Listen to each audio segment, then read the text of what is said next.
Hello friends, आपका SPL study में एक बार फिर से मैं स्वागत करती हूँ।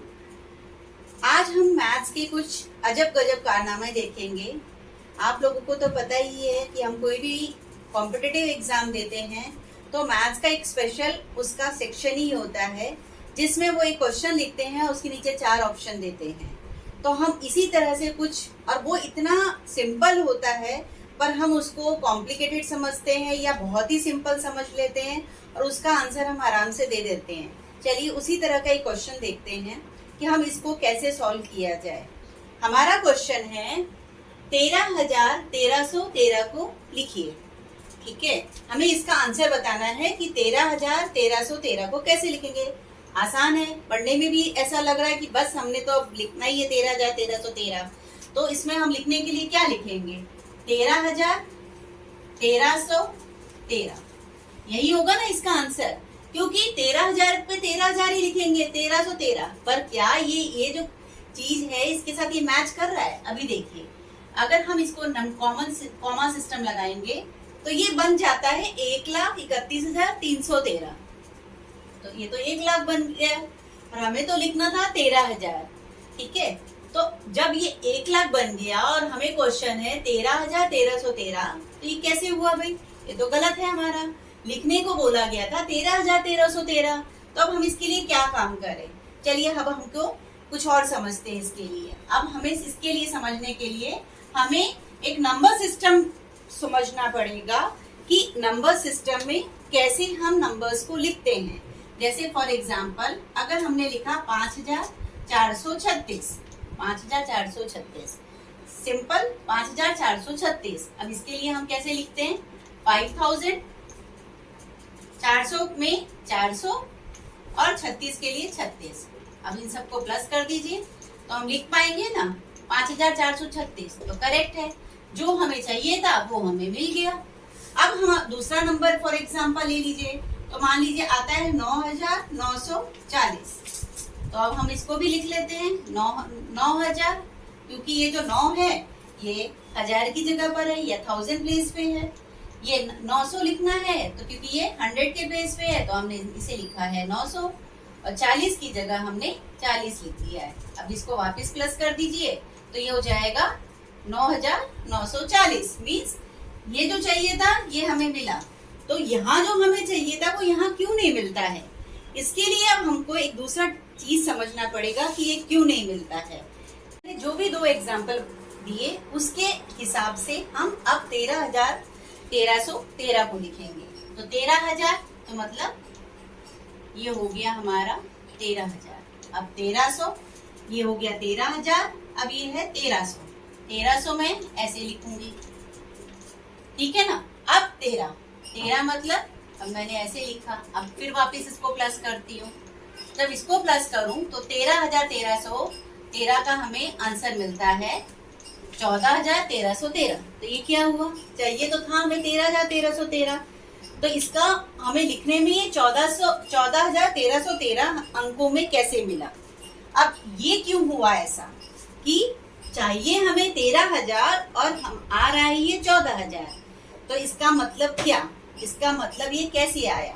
वही अब हम पता करने के लिए हमें सीखना पड़ेगा हमारा नंबर सिस्टम, जो हमें पता है कि हमारा क्या होता है, इकाई, दहाई, सैकड़ा, देन 1000, 10,000, फिर लाख, 10 लाख। मतलब ये आगे ऐसे चलता रहता है। जब हमने इकाई, दहाई, सैकड़ा, 1000, 10,000, फिर लाख, 10 लाख, इस तरह से हम पढ़ेंगे। तो अगर हम देखेंगे 1,300 बीच वाले नंबर पे आइए 1,300, तो बोलने में तो ठीक है। मान लीजिए हम किसी को कहते हैं 1,300 रुपए दो, वो 1,300 रुपए दे देता है। पर लिखने में क्या 1,300 सही है ये नंबर? अगर ये दूसरे नंबर के साथ आता है तो क्या ये ठीक है? वही अब हमें समझना है। जैसे अगर हम यहाँ लिखते हैं 313, तो ये हमने लिख दिया 313।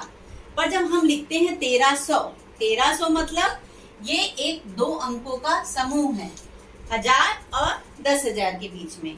तो 1,300 जो है हम ऐसे नहीं लिखा जाएगा, वो फॉरवर्ड होता है उस तरफ, मतलब उसको हमारा जो मात्रा होता है, जो हमने नंबर ऐड किया है यहाँ पर, वो एक नंबर यहाँ जाके ऐसे जाके 10,000 इकाई दहाई सैकड़ा हजार, हजार के ऊपर जाके ये ऐड होता है, तब जाके हमारा वो 1300 बनता है। और ये होता है लाख 10 लाख। लाइक अगर आप देखेंगे कि इकाई दहाई सैकड़ा, सैकड़े के नीचे कितना है 300, तो 300 400 500 800 900 तक ठीक रहता है, पर हम कभी ऐसा नहीं बोलते 1000। चलिए बोलने को बोल भी दिया 1000, चलिए 1100 तो बिल्कुल ठीक है जो हम बोलते हैं, पर जब 1100 बोलते हैं तो ये एक इस समूह में चला जाता है जो पेयरिंग का समूह है। यहाँ तक सब सिंगल सिंगल है, पर यहाँ पर ये पेयरिंग करता है। पेयरिंग मतलब इसका 2 का ग्रुप बन जाता है, यहाँ पे 2 का ग्रुप बन जाता है। इसलिए इस नंबर सिस्टम को समझने के लिए हम ऐसा लिखते हैं 13,000 फिर 1300 फिर 13। मतलब जब हम टोटल करेंगे, ऐड करेंगे, जमा करेंगे तो हमें आंसर मिलता है 14,313। तो क्वेश्चन ये या तो इस क्वेश्चन में गलत है, या फिर जब आपको कभी ऑप्शन में आए कहीं पे कॉम्पिटिटिव एग्जाम के लिए, तो आपको 2 ऑप्शन तो होंगे ही उसके अंदर। अब ये आपको कॉमन सेंस यूज करना है कि कौन सा आंसर सही है। ठीक है, ज्यादातर जो लोग होंगे फटाफट, क्योंकि जब हम किसी कॉम्पिटिटिव एग्जाम में क्वेश्चन आंसर्स को ऐसे ऑप्शन में आंसर देने जाते हैं तो फटाफट हमको उतना समय नहीं लगाते, या दिमाग नहीं लगाते, या मेंटल ट्रिक्स हमें नहीं पता चलती हैं, और हम फटाफट इसको हम राइट कर देते हैं। पर एक्चुअली में ये आंसर रॉन्ग है और यही राइट है। अगर आप इस तरह से देखिए, इसी तरह से ये 13,1313 है, उसी तरह से 11,1111 हो जाएगा, 12,1212 होगा।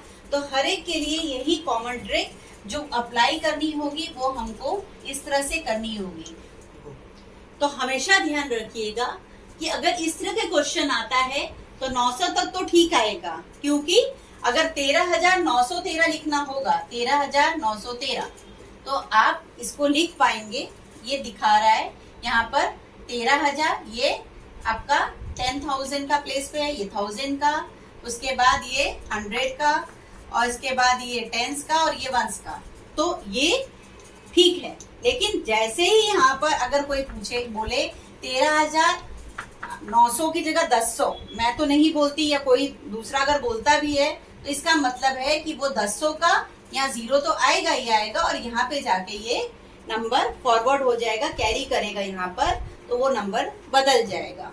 तो हमेशा ध्यान रखिए, जब यहाँ से ये नंबर डबल डिजिट में चेंज होगा तो आंसर वो नहीं आएगा जो आप समझ रहे हैं, उसको आपको इस तरह से लिखना पड़ेगा, और इसका फाइनल आंसर ये होगा। मतलब ये हमारा राइट आंसर है इस क्वेश्चन का। तो होपफुली आपको आशा है कि आपको ये सब समझ में आया होगा, ये मैथ्स ट्रिक। आगे भी इस तरह से मैथ्स ट्रिक सीखते रहेंगे, और उसके बाद अगर आपको मेरी ये ट्रिक अच्छी लगी, समझाने का तरीका अच्छा लगा, तो आप लाइक करिए, शेयर करिए, और वीडियो को, किसी भी वीडियो को देखते हैं तो उसे कंप्लीटली देखिए, ताकि आपको हर एक चीज उसमें समझ में आ जाए। Thank you very much. नमस्कार।